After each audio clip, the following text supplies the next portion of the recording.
25 जून की Uttar Pradesh weather report पर आप सभी भाइयों का स्वागत है। दोस्तों, मैं यहाँ पर मानसून से रिलेटेड आपको कुछ दिखाना चाहता हूँ, कुछ बताना चाहता हूँ, क्योंकि मानसून आज फिर आगे बढ़ गया है। देखिए दोस्तों, आगामी 2-3 दिनों के दौरान उत्तरी अरब सागर, गुजरात, मध्य प्रदेश के कुछ और हिस्सों में, छत्तीसगढ़, झारखंड और बिहार के शेष हिस्सों तथा उत्तर प्रदेश के कुछ हिस्सों में दक्षिणी पश्चिमी मानसून के आगे बढ़ने के लिए परिस्थितियां अनुकूल है। इसके बाद के 2-3 दिनों के दौरान गुजरात, मध्य प्रदेश और उत्तर प्रदेश के कुछ और हिस्सों में तथा उत्तराखंड के कुछ हिस्सों में मानसून के आगे बढ़ने की संभावनाएं है। यानी कि आज यानी कि कल 25 जून है, 26, 27, 28 या 29 जून तक संभावनाएं हैं कि उत्तर प्रदेश के भागों पर मानसून जो है आगे बढ़ने वाला है। पूरी उम्मीद है कि 28 जून तक या 29 जून तक कई भागों पर मानसून जो है उत्तर प्रदेश के भागों पर दस्तक देगा। और आज आगे भी बढ़ा है, जैसे कि आप यहाँ पर देख भी पा रहे हैं। मैं आपको दिखलाना चाहूँगा, यहाँ पर गुजरात के भागों पर, मध्य प्रदेश के भागों पर और छत्तीसगढ़ के भागों पर मानसून आगे बढ़ा है। मैं थोड़ा सा आपको स्पष्ट दिखलाना चाहूँगा, यहाँ पर थोड़ा नहीं दिख पा रहा है। देखिए, यहाँ पर जो है मानसून गुजरात के भागों से होता हुआ मध्य प्रदेश के भागों से होकर और छत्तीसगढ़ के भागों पर आज आगे बढ़ा है। तो अब जो आगे बढ़ेगा अगले 2-3 दिनों के दौरान, तो यहाँ से गुजरात से मध्य प्रदेश के भागों से होकर इस तरह से उत्तर प्रदेश के भागों पर बढ़ेगा और फिर और आगे जो है इसके पहुंचने की संभावना, ज़्यादा संभावना ये है कि इस तरह से उत्तराखंड के भागों की तरफ जो है आगे बढ़ेगा।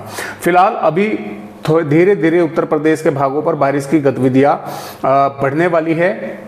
जैसा कि आप यहाँ पर देख पा रहे हैं, ये 25 जून की वेदर रिपोर्ट उत्तर प्रदेश राज्य की है।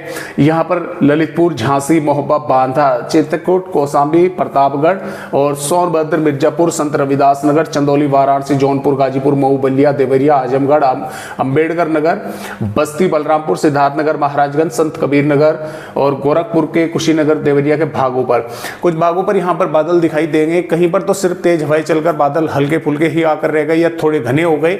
कुछ भागों पर हल्की फुल्की बूंदाबांदी हो सकती है या हो सकता है इन जिलों के कुछ भागों पर थोड़ी कुछ समय के लिए तेज बारिश की गतिविधियां भी कहीं पर जिले के इक्का दुक्का भागों पर देखने को मिल जाए।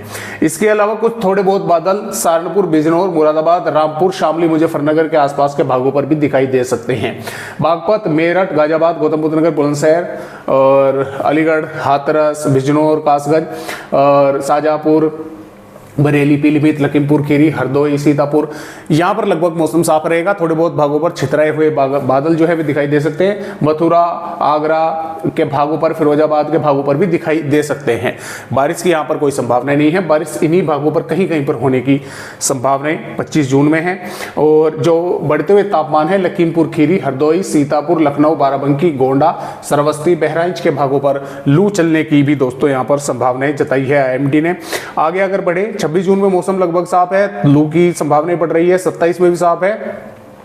और यहाँ पर जैसे कि आप देख रहे हैं, 28 जून से बारिश की गतिविधियां उत्तर प्रदेश के इन भागों से आगे बढ़ रही है और 29 जून से बारिश की गतिविधियां बढ़ती फिर पश्चिमी उत्तर प्रदेश के तराई वाले यानी कि पूर्वी भागों पर और पश्चिमी उत्तर प्रदेश के तराई वाले भागों पर आगे बढ़ रही है।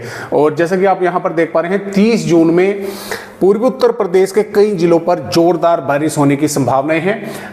बलरामपुर, सिद्धार्थनगर, बस्ती, संत कबीर नगर, महाराजगंज, गोरखपुर, कुशीनगर, देवरिया, मऊ, बलिया, गाजीपुर के आसपास के भागों पर और बहराइच, श्रावस्ती, गोंडा, अंबेडकर नगर, आजमगढ़, जौनपुर, वाराणसी और संत रविदास नगर, चंदौली, मिर्जापुर, सोनभद्र के भागों पर और शामली, मुजफ्फरनगर, बिजनौर, मुरादाबाद, रामपुर, बरेली, पीलीभीत के भागों पर भी बारिश होने की संभावना कई भागों पर जो है यहाँ पर नजर आ रही है।